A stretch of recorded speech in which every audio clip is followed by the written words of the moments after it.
Kids. They cost a lot of money. Quite frankly, a lot of people want to have kids, but they don't know if they can afford it. Now, we have what most people would consider a big family, 4 kids. Now, we don't think it's that many kids, but you know. So let's go into some of the costs of having kids and if the financial side of things should really be the big concern. We'll also let you a little bit into our lives, show you how we do things. Now, one of the biggest costs of having a family is housing. And according to the USDA, housing accounts for about 29% of the cost of having a kid. And this is because, of course, you know, when you decide to have a family, you most likely will have to move up in house. And you need more bedrooms because, you know, a studio apartment or 1 bedroom isn't really gonna fit the needs of a family. Our kids weren't gonna stay in our room any longer than they had to. Quite frankly, I don't know how a lot of women like to have their kids sleeping with them for years. And I definitely don't know how you husbands do it. They gotta go. But anyways, going from a 1-bedroom to a 2-bedroom apartment will cost you around $270 more per month or $3,200 more a year. And this is based off Alpharetta, Georgia rent prices. It will change depending on where you live. And that's exactly what we did. When we had our first set of twins, we moved from a 1-bedroom apartment to a 2-bedroom apartment. And really the good thing about housing is that there's kind of economies of scale here. It doesn't really matter how many kids you have as long as you can split up the girls and the boys normally. So whether you have 2 kids or 8 kids, you can do with typically 3-bedroom house. You in 1 room, the girls in 1 room, and the boys in another room. Yes, it is nice to have the space for everyone to have their own bedroom. But then again, you also have to fight with them to clean up the rooms as well. Now, the next thing it's gonna cost you when you have kids is food. But this is one area where I think a lot of people over-exaggerate. And it's mainly because, you know, we live unhealthy lifestyles and we get a lot of unnecessarily expensive foods. You know, we have a family of 6. We have 2 adults, 2 8-year-olds, 2 5-year-olds. And we spend about $900 on groceries and another $200 on eating out. That's about $300 less than what the USDA says or estimates a family like us would spend on a low-cost food budget. Now, the average American family spends a little over $800 on food, but that's for a family of 3. So we're doing pretty good. And even then, we know we have room to spare. We used to spend $600 a month on food. Now we're spending a $900 or overall $1,100 on food. So we have room to spare. And our kids eat very healthy, very well nourished. It's really not the kids that are costing the money. It's the choices that we make. The difference with us is that we really don't eat out that much. We don't eat a lot of junk food. You know, I wish it was because I just like the taste of broccoli. But no, I was getting big. I have no control with food. So I can't bring it in my house. Now, of course, my wife and my kids don't like that. But, you know, they'll thank me later. Right? So the food budget for a big family can be very reasonable. It's really just about the choices that you make. You can spend thousands or you can spend hundreds. It's up to you. Now, while a lot of people think about the food cost for having a child, a lot of people thinking of having their first kid don't understand the ridiculous cost of childcare. But before we continue, please subscribe, hit the like button, and share this video with struggling parents or soon-to-be parents that you know. It not only can help them prepare for kids, but we're also trying to get to 1,000 subscribers, so we'd really appreciate it. Childcare, in my opinion, is where the real expense is for many parents. The average cost of childcare for 1 kid in the US is almost $1,000 a month. Depending on what state you live, childcare can eat up anywhere between 11 to 26% of your income. For us, we had 4 kids under 4 at one point, and my wife was working part-time, so our $48,000 childcare bill would have eaten her entire paycheck. She would either have to go full-time, in which she would only bring home $10,000 after childcare expenses, or she could stay at home.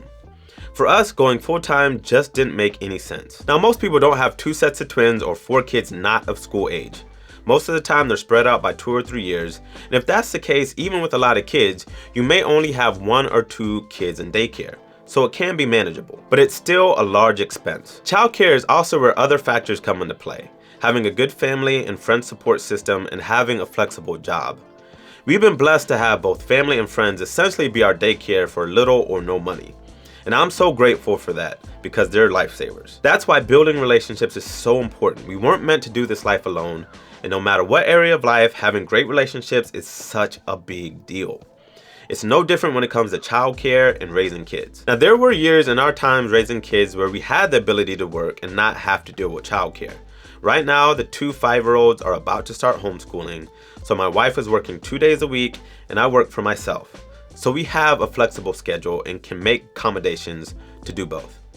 I realize not everyone has this luxury though, so it can be difficult. Now the next thing is your car. When you have a lot of kids, you'll need a lot of room in your car. This doesn't apply to people with one kid talking about you need a Suburban.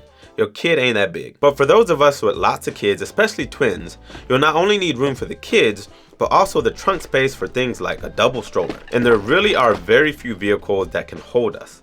And if you have a hectic schedule like us, you may even need 2 big vehicles. For us, there are many instances where I have to drop off the kids and my wife might have to pick them up, or vice versa, like school, sports, and doctor's appointments.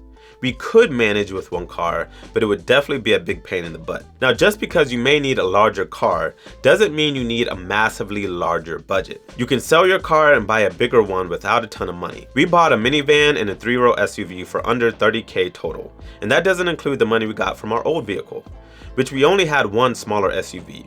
So out of pocket was about 15 grand. It would have been minimal if we had 2 cars to get rid of instead of 1. Now, another big expense when having kids that a lot of people, quite frankly, don't talk about or think about is healthcare. Now, this is really dependent on the company that you work for. I've worked for companies where their family plan was only $100 a month more, and I've worked for companies where it was $700 to $1,500 a month more, which is a lot. That's a big budget buster. And so when looking for a new job, those benefits packages and those health insurance premiums really became a deciding factor. On average, most people spend about $1,600 a year on insurance premiums and deductibles. So it's something to consider. And last but not least is all the clothing, sports, and other miscellaneous expenses that's kind of hard to go through because there's so many. All of our kids are in sports through the local Y and cost about $65 each 3 times a year, not including gear. Clothing is pretty negligible. And again, the good thing about family and friends is that between birthdays and Christmas, most of their clothes are given to us anyways, so we really don't have to worry about it. Now, the saving grace for most of these expenses is that you have time to plan for it. You don't have to get up all of a sudden and buy a new car, a new house, a new clothes, a new everything all at once for a big family. Because quite frankly, you have at least 9 months of pregnancy and you have normally a couple years between each child. And so you don't have to rush necessarily. Now, even for us, we went from 2 kids to 4 kids, which means we had to buy a bigger vehicle. We can't fit 4 kids in the back seat of a sedan. Now, you can, but you're not supposed to. And so we went out, but, we got a new car, but we didn't splurge. The kids don't care about your heated seats and your sunroof. Don't let them be the excuse to make financially irresponsible decisions. Your kids don't need the best of everything. There are plenty of kids out there who don't have everything in life and they grow up perfectly fine, okay? So you'll be all right. They do cost money, but they're a great investment. Now, here's a breakdown of how much our kids cost.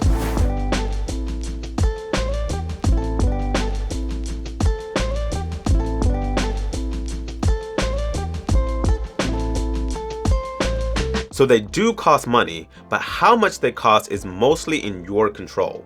So if you want kids, have kids. You should make sure you can take care of them, of course, but this just requires a stable income.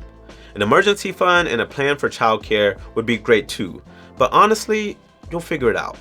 Now for us, we specifically wanted to be out of debt before having kids, so we took a couple years to pay off all of our debt before we did. Now if it was going to take 5 to 6 years to pay it off, we would have just had kids while we had debt. Having kids is such a big blessing, and it's possible without breaking the bank. Now the house your kids live in is important, and if you don't want to get screwed on your mortgage, you can check out this video right here.